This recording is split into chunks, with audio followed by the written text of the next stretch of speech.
Hello, great people of YouTube. In today's video, I'll tell you about Marcus Aurelius, famous Roman emperor that was also a great philosopher. He's really important for me because I've read his famous book Meditations at least 3 times. I've read it in Polish language, in English language, and in German language, and I always found new quality to it. It's a great creation by a very intelligent man. And I can believe it because it was written by someone, by Marcus Aurelius, that lived life to the fullest. Because, for example, nowadays we have many coaches, many psychologists, many people that have some kind of a recipe for success. But those people are, for me, caged. They're living in some kind of illusion. So, for example, they have a nice house, they go to rest in Bali, then they meet their clients, they talk this psychological scam, they repeat themselves, they read only books about psychology and so on. They are caged in some kind of an illusion. And then, of course, they propose some kind of a recipe for success, but it is distilled, crystallized in a bad way. So actually it was never sliced and diced through different experiences. And what I opt for is the general truth about life. Something that can be used by a beggar, by a rich man, by a woman, by a man, by a child, by old people, anyone. And what people propose to you is like something that can be used by not everyone, just some certain people that are target of some kind of a coach. What Marcus Aurelius did is like complete contrast to it.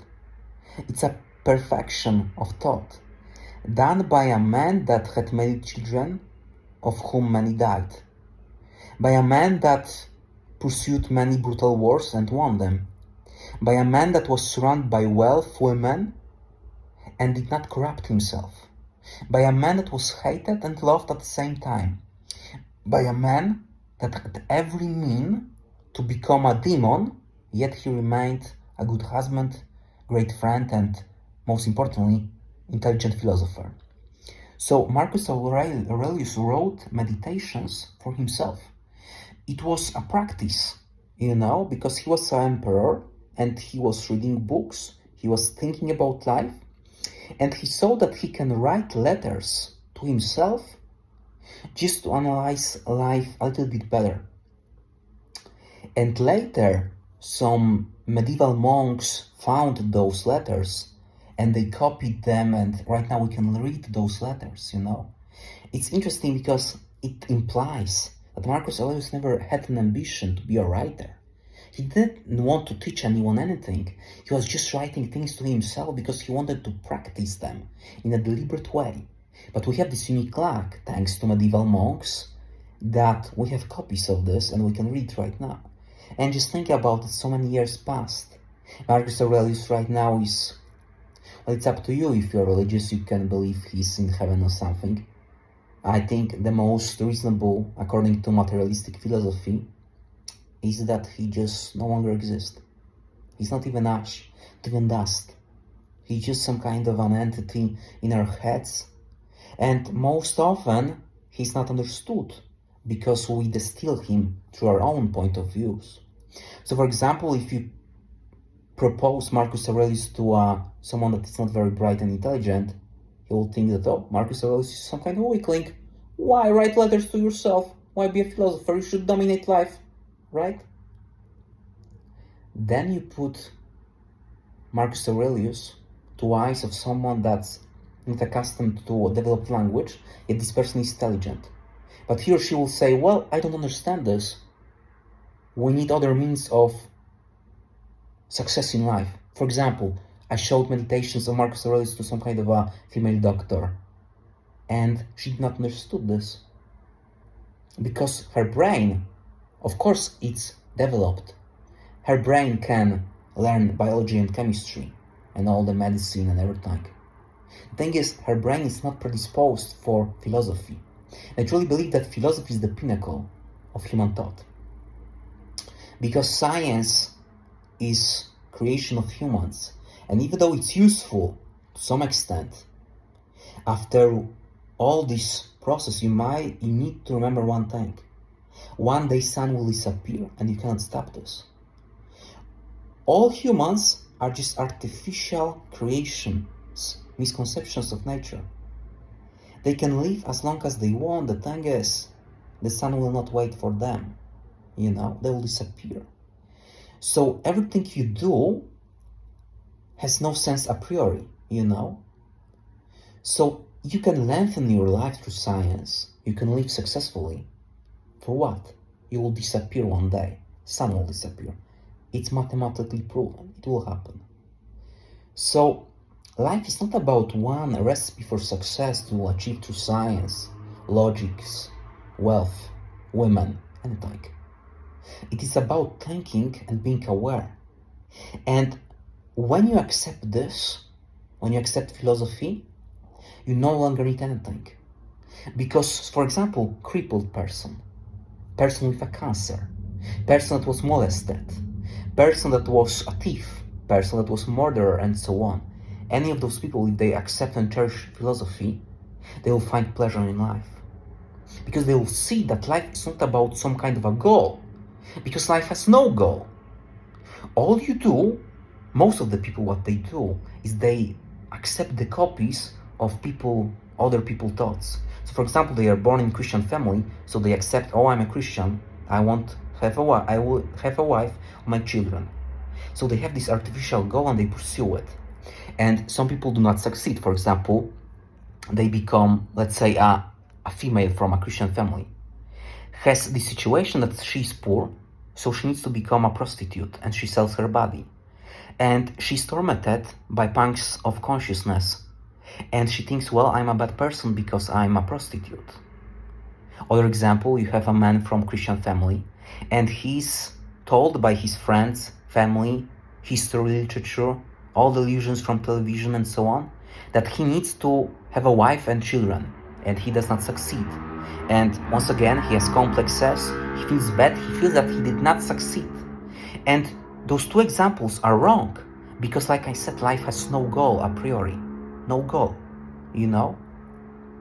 We create goals, we created human language, we created history, we created timelines, and so on. But all those things are artificial when you just think that one day all disappears. Death is overwhelming. Vernichtung, as we call it in the German language. You can lengthen your life artificially only to one day be destroyed by the disappearance of sun, which is mathematically proven. So when you have all this in mind, no matter what you do, you are doomed. So it makes no sense to be sad about this. The only thing you can do is to analyze your situation deliberately, be in control of it, be happy in it, but not like an imbecile that you're smiling and saying life is beautiful all the time. No. For example, when I talk with old people, sometimes I do the thing called voluntariat in Polish language. So I go to old people and I help them with some kind of tasks. And they're not smiling. They're not making jokes. They are often depressed because they are alone. But they are not depressed like a weakling. They're not crying. They're saying, life is bad. How can I change this? No, they accept it and they analyze it.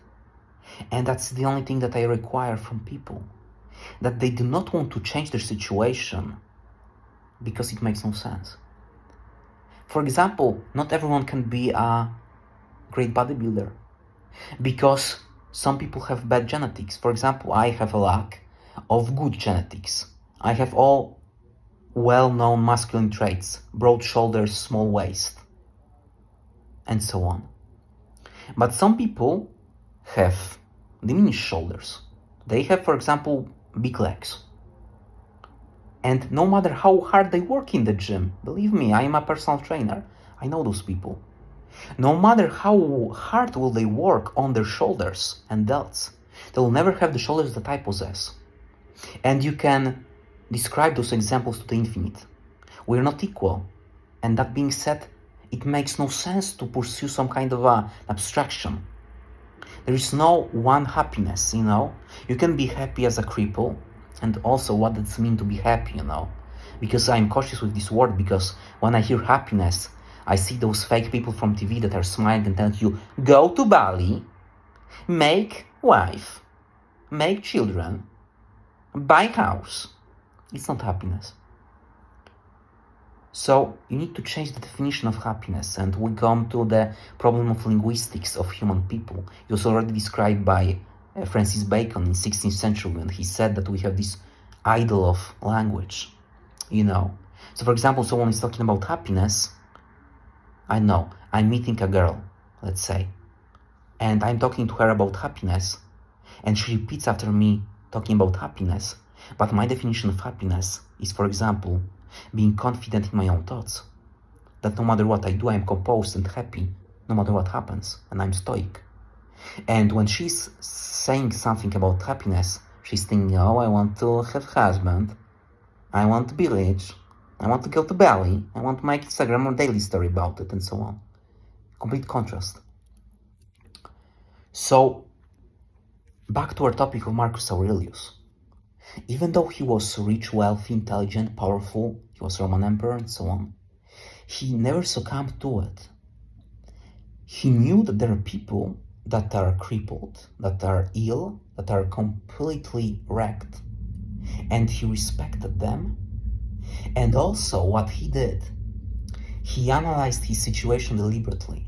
So he was thinking how to be a good emperor, how not to succumb into instincts like other people did, like for example Nero or Caligula, you know, those demonical emperors. Because as you know, when you have overwhelming power, it's easy to be corrupted. And I always respect Marcus Aurelius for his repetitions. You know, because meditations is not long. I guess it has like 100 pages. And the themes and subjects in meditations are often repeated with different words. And I like this because I truly believe that you should not jump from topic to topic as some people do. They are not good, competent at anything. They just have like this chaos in their mind. And they're talking about different things, like, for example, like everyone knows something about war in the Ukraine right now. But do they know the history of Russia? Do they know the conflict in NATO? Do they know like the depth of this conflict? No. They watch some documentary on television for, 10 minutes, and then they go, and it's disgusting because they can talk for 3 hours about war in Ukraine, but they possess zero depth of knowledge about the conflict. And it can be seen in many other things. And what I opt for, and what I learned thanks to Marcus Aurelius, is that you have one topic, for example, how to be a good person, and you look for different ways to approach the topic. So you repeat it. You tackle it with one example, then you wait. You tackle with the second one, with the third one. And for some people like who are not very bright and intelligent, who have different brain structure, who are born like this and built different, like when they read this, they say, oh, Marcus Aurelius repeats himself. What? Why does he not change the topic a little bit? I want, they often have like this artificial ADHD, like they need the constant change. A new bodziec, as we call it in Polish, a new fruit. I need to eat something, like it's a metaphor, eating. So like they need a constant like a carrot for a horse, you know. They need to their attention needs to be inflamed all the time. So they need an illusion of change. What Marcus Aurelius did is that he has one topic, how to be a good person, and he tackles it. And you can see the repetition, but actually it can be only seen as repetition if you are dumb. Because he's not saying the same thing. The topic is the same, how to be a good person, but it's obvious when the topic is so vital and so potent and so important, like how to be a good person is so demanding, you know? So it's obvious that you need to tackle it with different examples, with different ways with slicing and dicing, you know. And that's what he does, you know. So meditations is like very slow and deliberate. It was written by a Roman, so it's very stoic and very calm, you know. I remember when I first read it, I was on the first year of my studies. I was waking up at 6 o'clock and I was reading like in a church, like some things from mass, from Christian mass. So let's say mass was on 7 o'clock. I was waking up at 5 o'clock. I was making a breakfast from eggs for me. I've eaten it. And then I was reading meditations, and you know, world was so silent. People were sleeping, and I was reading those meditations, and I felt how soothing it is, and how well composed the mind of Marcus Aurelius must have been. Because I truly believe that you can learn a lot about a person from the way he writes things. Like, obvious thing is like you listen to him and how he speaks and how he mimics, gesticulates and so on, how he behaves. But also it's very important how someone writes. For example, like most people in contemporary times, in modern times, are so chaotic. So chaotic. It's so hard to like find some scheme in their thoughts, in their words. Like it's something from c'est tout et n'importe quoi, as we say in French language. It's everything and nothing at the same time. Ils disent tout et contraire, which means that they say everything and the contrary. Chaos. Chaos. And Marcus Aurelius, like many other Roman people, was writing like this. Clear, like in the book, you know, and he was writing it to himself. He did not need to pursue some kind of a linguistic quality. For what? He was just writing it for himself, you know. If you would like look at, if some people, like contemporary people, are writing actual notes to themselves, if you would like look at them, like it's a garbage, rubbish, chaotic mess, bazgro, as we say in Polish language. Chaos, nothing, just mess. And what Marcus Aurelius did is like, he was writing a book for himself. And he was not trying. It's just that's how he composed his mind, you know? Because he was so solid, stable, clear, logical, that it was seen as a fruit of this great constitution of mind that he possessed. So, to recapitulate, Meditations of Marcus Aurelius is a classic. It is a great philosophical book for anyone that wants to pursue Stoic philosophy, but also like if he or she wants to be just a good person. And you should read it because it was written by a person that was truly powerful, and he could do anything with his power and wealth. He was the ruler of the world, you know, ruler of the world. And he did not corrupt himself. He did not become a weakling. He was very intelligent and bright, and he could pursue demanding philosophical topics and still remain active and potent and energetic in daily life. That's something that I propose and recommend to you as well. So please, read Meditation by Marcus Aurelius, and thank you very much for watching this video and listening to my words, and sleep well and train really excessively.